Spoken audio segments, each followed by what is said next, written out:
Masayang araw mga ka-PL. Ang presidente ng Pilipinas na mambubudol mga kababayan, umuwing luhaan. Hindi nakabudol sa ginanap na APEC Summit sa South Korea mga kababayan.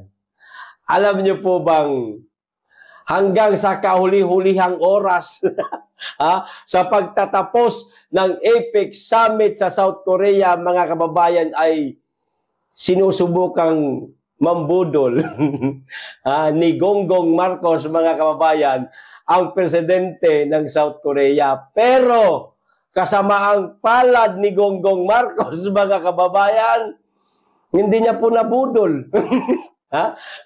Meron siyang inalok, pero tinanggihan po. Para sa akin, pagtanggi itong naging sagot, mga kababayan, ng presidente ng South Korea. O eto, basahin ko po ang balita, mga kababayan. Maliban dito, marami pa po tayo pag-uusapan. Naku, kung gaano kakapal talaga itong si Bongbong Marcos, mga kababayan, pagkatapos niyang birahin ang China. Tapos ngayon, bigla siya makikipagkamay. O unahin ko po muna ito. Ito ho. Susubukan ko. Sino may sabi nito? O ito, ipagpatuloy ko yung basa para maintindihan po ninyo. Sa pagtatapos ng kanilang bilateral meeting sa APEC 2025 Summit sa South Korea, sumagot si South Korean President Lee Jae-myung matapos siyang imbitahan, ayan na, ni President Marcos Jr. na bumisita sa Pilipinas. Ayan, bisita lang naman mga kababayan. Inimbitahan siya. Sabi ni Mr. Bongbong Marcos, baka pwede kang bumisita sa Pilipinas, sir? Akong bahala sa'yo, marami akong pulburon doon. Paliguan kita ng pulburon. Joke lang. Ito po. Tuloy ko yung basa. Sa pagpupulong, buong sigla. Mapasigla. Talagang masigasig itong si Bongbong Marcos na imbitahan yung presidente ng Korea. Sa pagpupulong, buong siglang inimbitahan ni Marcos ang Korean leader na bumisita sa Pilipinas. Okay? Ito po ang sabi ni Marcos mismo. Mr. President, I would like to invite you to come and visit us in the near future. Sa Tagalog, Mr. President, inaanyayahan ko po kayong bumisita sa Pilipinas sa lalong madaling panahon. Asap, mga kababayan. As soon as possible, mga kababayan. Agad-agad, ura-urada. Demanding ka rin, no? Demanding po ito si Bongbong Marcos, mga kababayan. Alam niyo po kung ano ang naging sagot ng presidente ng South Korea. Ito. Susubukan kong bumisita sa Pilipinas. English. I will try to visit the Philippines. Sa madaling salita, mga kababayan, itong sinabi ng South Korean President para sa akin, isang pagtanggi na po ito, mga kababayan. Ito yung desente na pagkakasabi ng no. Para hindi masaktan yung taong nag-imbita sa kanya, yun na lang ang sinabi. Sige, susubukan kong bumisita sa Pilipinas. Pero ang katotohanan niyan, mga kababayan, sa loob-loob nung taong inimbitahan ni Bongbong Marcos, tinanggihan nga kitang umutang ng malaking halaga. Pabibisitahin mo ako sa inyo para utuin mo ko, bubudulin mo ko, hihikayatin mo ko at kalaunan, uutangan mo ako, gayong napakalala ng korupsyon sa bansa mo. Ano ako? Bangag? Parang ganun lang, mga kababayan. Di ba? Siyempre,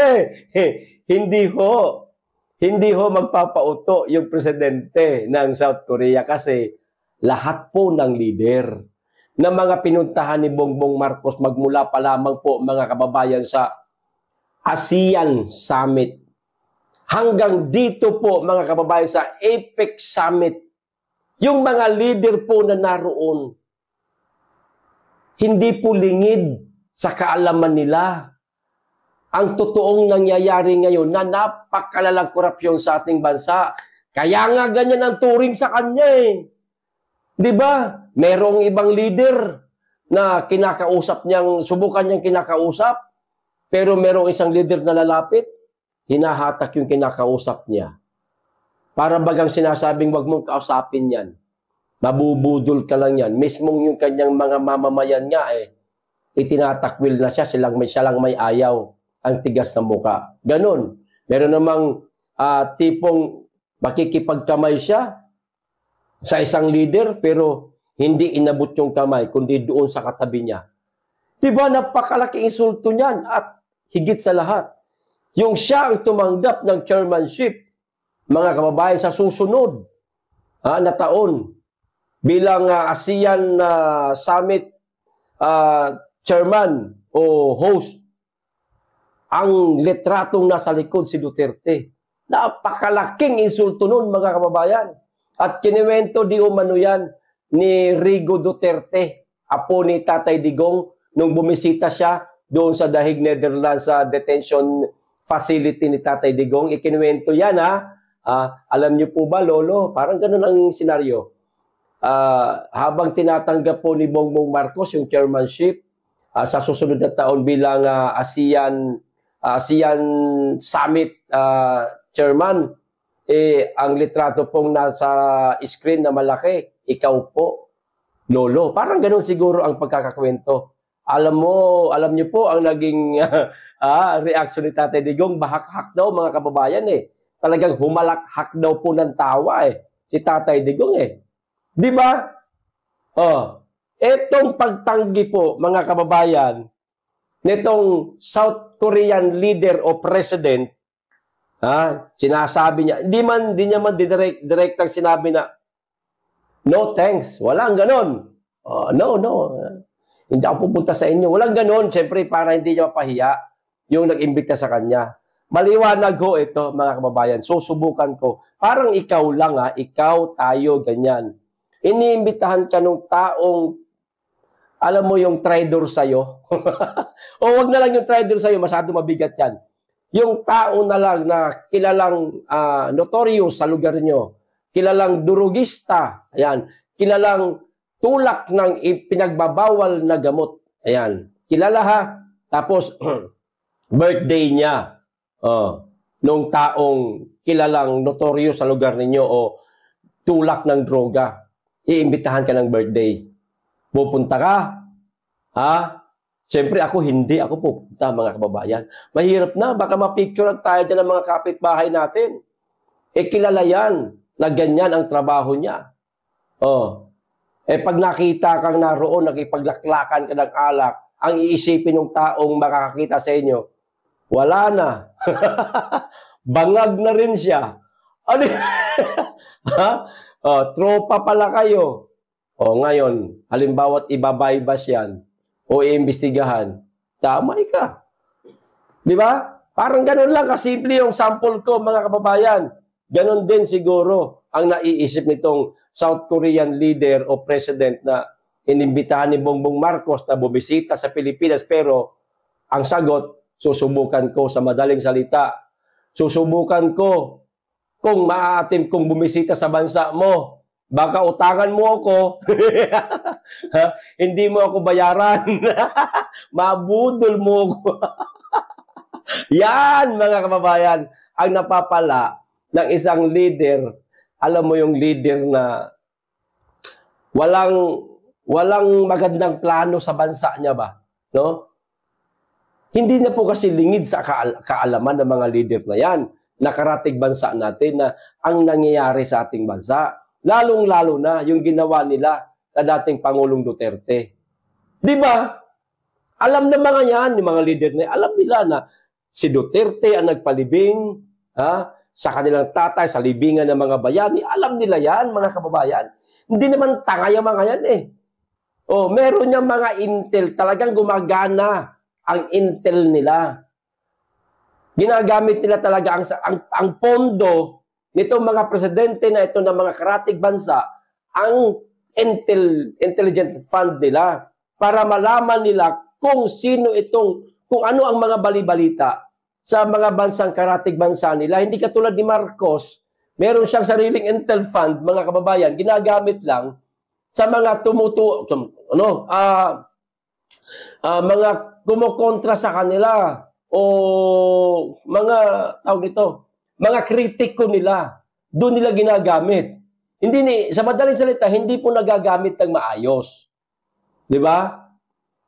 Ang intel fund, para sa akin, ng isang pangulo, gagamitin mo yan. Aalamin mo kung ano ang galaw ng ekonomiya ng mga kapitbahay mo. Yan. Maliban dyan sa mga krimen, natural naman na yan. Lagi naman ginagawa ng mga presidente yan. Yung ekonomiyang paano tumatakbo, paano umuunlad yung ekonomiya ng karatig bansa mo. At magiging pattern, gagayahin mo para umunlad din ang ekonomiya mo. Oras na magkaroon ng ganito mga pagtitipon, Asian Summit, APEC Summit, madali ka makahikayat kasi ang ekonomiya mo gumaganda. O kita mo siya, tinatanggihan. Sige, susubukan ko sa madaling salita. Suluhin mo. Di ba, mga kababayan, kawawa naman po. Okay, dito tayo sa isa pang balita. Naku, si Marcos pa rin ito, mga kababayan. Natandaan nyo po, Asian Summit, mga kababayan. Di ba? Asian Summit sa Kuala Lumpur, Malaysia. No? Na, ang nangyari, imbes na pag-usapan, imbes na magiging speech ni Marcos, ay yung kanyang ekonomiya palibhasa kasi hindi maganda ekonomiya sa bansa natin ngayon. Lugmok talaga tayo, lintik ang corruption. Kaya wala siyang maipagmamayabang, wala siyang maipagmamalaki sa bansa niya. Kundi, ang naging speech niya, mga kababayan, na ikinagalit ng Prime Minister ng Malaysia ay iyaong tungkol sa tensyon sa West Philippine Sea. Na ang katunggali natin walang iba kundi ang China, which is hindi dapat yon pinag-uusapan dahil hindi yon ang tamang venue para ayusin ang problema at tensyon dyan sa West Philippine Sea. Pero ipinilit mo ni Marcos, mga kababayan, na sabihin yon. Kaya nagalit ang Prime Minister ng Malaysia. Di ba? Pinuna siya, may video tayong pinanood niyan, mga kababayan, at kumakalat na po ngayon sa social media yung video. Pahayag ng Prime Minister ng Malaysia tungkol sa mga sinabi ni Marcos. Nagalit na nga sa kanya Di ba? Ngayon, pagkatapos birahin ni Marcos, mga kababayan, sa ASEAN Summit, ang China o si President Xi Jinping, mga kababayan, ang kapal ng mukha. Ang kapal ng mukha nitong mama ni si Gonggong Marcos, mga kababayan. Nilapitan si Xi Jinping, mga kababayan, nakipagdaupang palad, nakipagplastikan pa. Kita nyo kung Diyos ko. Okay, sige. Sabihin natin nakipag-ayos na siya para maging maayos na rin at matigil na ang tensyon dyan sa West Philippine Sea. Ipagpalagay natin mabuti itong ginagawa niya. Okay? Mga kababayan, ito basahin ko po muna PBBM at Chinese President Xi Jinping nagkadaupang palad. Nagkamay. Okay? Gyeongsu, South Korean, pagkatapos magbigay ng kaniyang talumpati si Chinese President Xi Jinping sa APEC retreat session, nilapitan at binati ni Pangulong Ferdinand Marcos Jr. si Xi, mga kababayan. Ayan Pero pansinin niyo po, mga kababayan, dito sa unang litrato, ayan medyo nasa gilid lang sila. Pakita ko sa inyo. Ayan ang lumapit po mismo Si Bongbong Marcos, mga kababayan, ano ho? Oh. Pansinin niyo po yung nasa likod ni si Chinese President Xi Jinping, yung Chinese din na kasama niya. Ay presidente yan ng ng tawag dito, South Korea yata si People's Republic of South Korea yata ito, mga kababayan. Nasa likod, nakaupo pa, di ba? Oh, lumapit si Marcos, no? Na punong-puno ng ngiti yung mukha. Plastic ba? Ganun plastic. Tuwan-tuwa. Ay, hindi, nakangisi. Ayan. Kumbaga, kung makikita mo ang reaksyon ni Marcos, kung marunong ka bumasa ng reaksyon ng isang tao, surrender na siya. Yung ngiti niya na yan, pagpapakita na ng umaamo na siya. Kay Xi Jinping. Mas para bagang, okay, sige, superior ka. Hindi kita kaya. Okay? Talagang ikaw ang isa sa pinaka kilalang leader o bansa sa mundong ito na wala akong karapatan na sungayin ka. Parang ganun baga. No? Sa madaling salita, mga kababayan, ibinaba na ni Marcos yung kanyang level. Dito lang sa pagkakataon na ito, sa palagay ko lang. Kasi sigurado ko, mga kababayan, pagkatapos nito, magsasalita na naman to si Gonggong Marcos. Kaya na siguro dito ginawa. Bakit? Kasi may ito sa kanya, may benepisyo ito sa kanya kung mauuto niya, no? Kung mabubudol niya yung mga leader na nakakita nitong ginawa niya. Tulad niyang nasa likod na leader din. O una nakaupo siya, di ba? Tignan po natin ang mukha ni Xi Jinping. Hilaw kung umiti. Napaplastikan sa ginawa ni Marcos. Ngayon, sa pangalawang picture, ayan tumayo na si Xi Jinping, kasi nakatayo na naman na si Marcos, at tumayo din yung leader na nasa likod niya, mga kababayan. Tumayo din yung isang leader na para bagang witness siya na kung ano man ang magiging usapan o sasabihin ni Marcos kay Xi. Kasi si Xi, halatang hindi naman nagsasalita, nakikinig lang sa kanya. Nakikinig lang dito kay Gonggong Marcos, mga kababayan.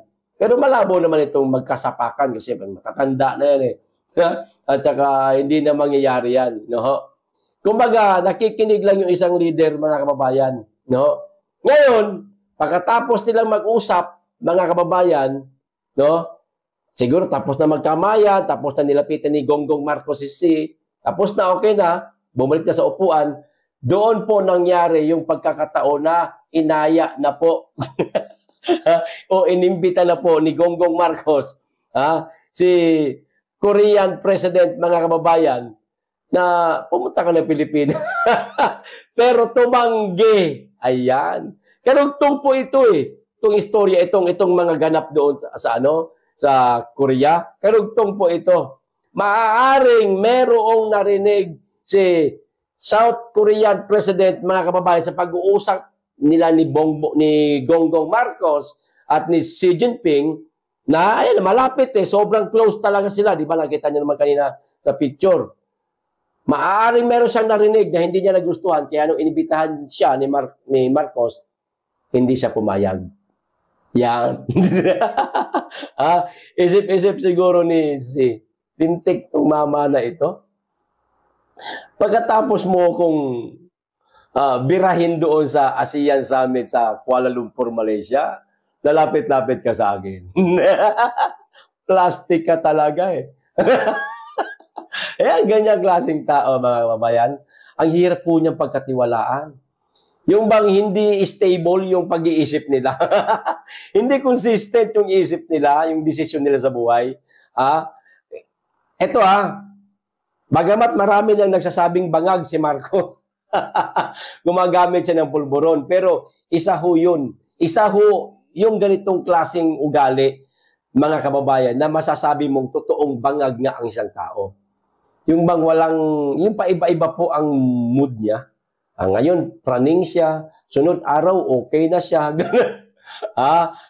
Pero madalas plastic siya. Ganyan po, mga kababayan. May tawag dyan eh. May tawag dyan sa ganyang klaseng ganyang klaseng mode ng isang taong gumagamit ng pulburon. Yung bang kasi alam niyo naman po yung tao pag gumagamit ng pulburon, mga kababayan, pagka lakas tama pa, yung feel niya pa yung amats niya, ang siga, laki pa na mata niya, ganyan. Ang sarap pa ng pakiramdam niyan.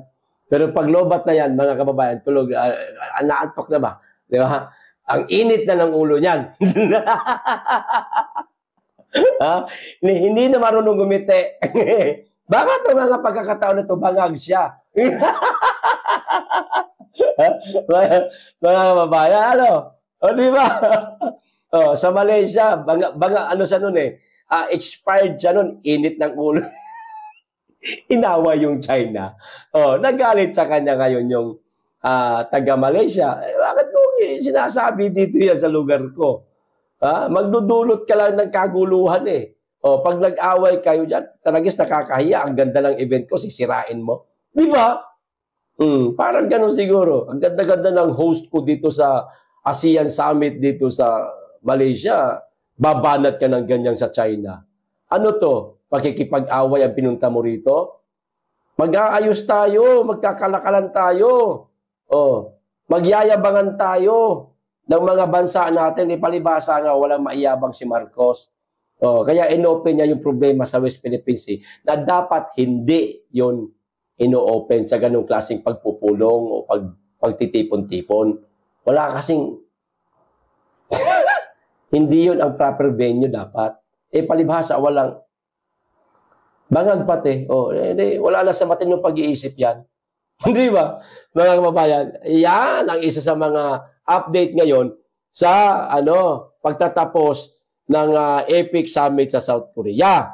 Ngayon, ito pa isang balita, mga kababayan. No? Nagtalumpati siya. Ayan. Nagtalumpati siya, mga kababayan. Hinihimok niya yung mga businessman. Maging siguro yung mga leader ng iba't ibang bansa. Kasi sila na po ang magsasabi niyan eh. Sila na yung mga leader ng iba't ibang bansa ang magsasabi niya na pwede kayong maglagak ng negosyo noon sa Pilipinas, sa Malaysia, yan. Ganun ba? No? Mga karatig bansa natin kasi maganda ekonomiya nila. No? Ito po yung video, mga kababayan. Nakakatawa talaga to si Marcos. Lakasan na ng loob to. Lakasan na lamang to ng loob, mga kababayan. Pakapalan na lang talaga ng muka. No? Para lang siyempre makita ng nating lahat, mga Pilipino na palakpakan siya ng mga loyalista nga. Ang galing ng presidente. Talagang nanghikayat siya ng mga investor na mamuhunan sa bansa natin. Ang tanong, meron ba? Sa palagay mo, Marcos, meron kang mahihikayat? O panoorin mo na natin itong video niya, mga kababayan. So, today, let me make our message clear. The Philippines is open, ready, and eager to do business with you. The Philippines offers more than just a strategic location at the heart of the region. We bring a dynamic workforce, a thriving, innovative ecosystem, and an unwavering commitment to sustainable and inclusive prosperity. So let me conclude by warmly inviting you to visit the Philippines next year as we proudly chair ASEAN. Our chairship will advance a stronger APEC-ASEAN alignment and promote coherent policies, resilient institutions, and broader opportunities for all. We welcome our partners from across the region, and we invite the business community to join us in shaping a connected, resilient, opportunity-driven Asia-Pacific. Maraming salamat. Yorobum Kamsadul Imnida. Ayan. Nahikayat siya ng mga investor, ng mga businessman, mga kababayan, na ang mga matagal lang mga business, merong mga business owner po sa Pilipinas. Nasipaglayasan na nga eh. Di ba? Yung iba, nung kailan lang, Isang buwan yata nakalipas, mga Ayala naglagay ng negosyo sa Davao City. Ang masama nito, mga kababayan, kaka-invite ni Marcos pamuhunan sa ating bansa, itong mga foreign investor, sa Davao City, bumagsak, mga kababayan. Ha? Ang ganda, maganda po ang magiging ang magiging ekonomiya ng Davao City. Abay lalago, yayaman lalo ang Davao City. Baka maungasan pa yung Central Luzon, mga kababayan. Di ba? O baka ganun, o baka lang naman, mga kababayan. Pero sa palagay ko, malabo po, malabo. At ako na mismo yung nahihiya ngayon, alam niyo ho. Alam niyo yung sa darating pa lang na 2026 na magiging tayo na ang host nitong ASEAN Summit na gaganapin. Ang nakakatakot at nakakahiya diyan, mga kababayan, alam niyo po kung ano? Baka ilang bansa lang po ang dumating. Baka ilang bansa lang. Malaking kahihiyan po yan. Lalo sa bansa natin. Kung kahihiyan man po ang mga nangyayari doon sa ASEAN at saka sa APEC Summit na halos nilalayuan na si Marcos. Ni sa kanyang lamesa nga, siya lang mag-isa ron eh. Hindi siya tinatabihan ng ibang leader. Kinakawayan niya eh, inilalayo yung kamay. Litrato ni Tatay Digong ang nakalagay sa screen. 'Di ba? Yung isang leader hinatak papalayo sa kanya. No? Baka ilang leader lang ang dumating sa bansa natin yan. Mas lalong nakakahiya ho yan, mga kababayan.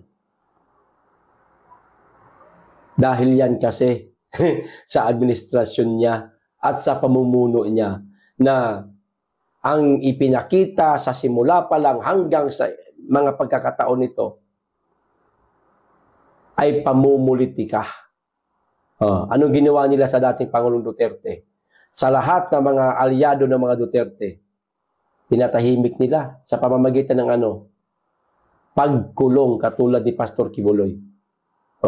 Alam ng mga karatig bansa natin yan? Alam yan. Hindi yan lingid sa kaalaman nila. Alam nilang lahat yan. Kaya ang baba po ng tingin sa atin ng mga karatig bansa na yan. Good luck, Bongbong Marcos. Yung isang leader na nagsalita nun, may pinaghuhugutan yun. Sa palagay ko lang, mga kababayan, may pinaghuhugutan yun. Good luck, Bongbong Marcos, kung magiging maayos ang pamumuno mo sa sarili mong bansa. Parang ganun ba? Yung tanga, na Gonggong Marcos, nakaupo, ngingiti-ngiti, hindi niya magets ang ibig sabihin. Na sinabi ng kapwa niya leader. Obob nga eh. Di ba? O ito pa, huling balita, mga kababayan. Nako, gaano kaya katotoo ito? Na meron di umanong nagtangka sa buhay ni Gutesa, mga kababayan. Alam nyo na, ang motibo. Bakit pinagtangkaan ang buhay niya? Maaari, marami pang nalalaman itong si Gutesa, mga kababayan, sa maanumalyang flood control project at sa mali-malitang perang idiniliver niya. So pinagtangkaan ang buhay niya, maaaring gustong kitilin yung buhay niya, mga kababayan, para matahimik siya. Kahit na ang mga nagbabantay sa kanya, yung mga kapwa niya, tropa o kabaro niya na mga Marines, abay, delikado pa rin pala ang buhay nitong mama na ito. Nanganganib pa rin pala, mga kababayan. Pinagtangkaan yung buhay niya eh. Pero, kasamaang palad ng mga nagtangka sa buhay ni Gutesa, mga kababayan, at kaswertihan naman ni Gutesa, nahuli na po. Yung nagtangka sa buhay ni Gutesa.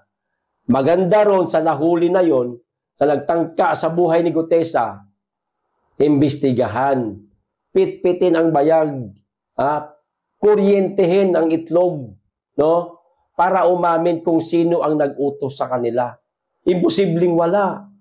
Magkano ang ibinayad doon sa maaaring gumurgor kay Gutesa, no? Magkano ang ibinayad para mapapayag siyang gurgurin si Gutesa? At ang importante kung sino ang nag-utos talaga. Ngayon, pag naipit na, no, nasabi kung sino ang nag-utos sa kanya, tapos ang laban, mga kababayan. Makukulong na ang dapat makulong. Ang problema lang, baka nakatakas na ng ibang bansa. Kasi ang sabi-sabi, magbibigay o nag-request daw ng travel clearance. Masaklap yan, baka nakalabas na. Bago kumanta, itong nahuli na gustong gumurgor kay Gutesa. Nagtangka sa buhay niya. Sana, sa lalong madaling panahon, lumabas sa bibig nitong nagtangka sa buhay ni Gutesa kung sino ang nag-utos sa kanya bago pa makalipad ng bansa. Para tapos na. Tapos ang lahat, mga kababayan. Diyan magtatapos. Kung hindi man na ipakulong dahil pinagtatakpan po sa mga investigasyon Di ba? Pag nabanggit yung pangalan niya, yung nagbabanggit, nadedelikado pa buhay, nadedehado pa tuloy. Parang pinagtatakpan sa mga investigasyon. Kung hindi man nasukol sa mga investigasyon, maaari siyang makalaboso pag kumanta o pag ikinanta siya nitong nagtangka sa buhay ni Gutesa. Sana pitpitin yung young bulls niyan hanggang sa umamin. Yan lang kadali yun. Di po ba? Ayos. So hanggang dito lang po. Maraming salamat. Mag-iingat kayo lagi at higit sa lahat. Mahalin po natin ang Pilipinas.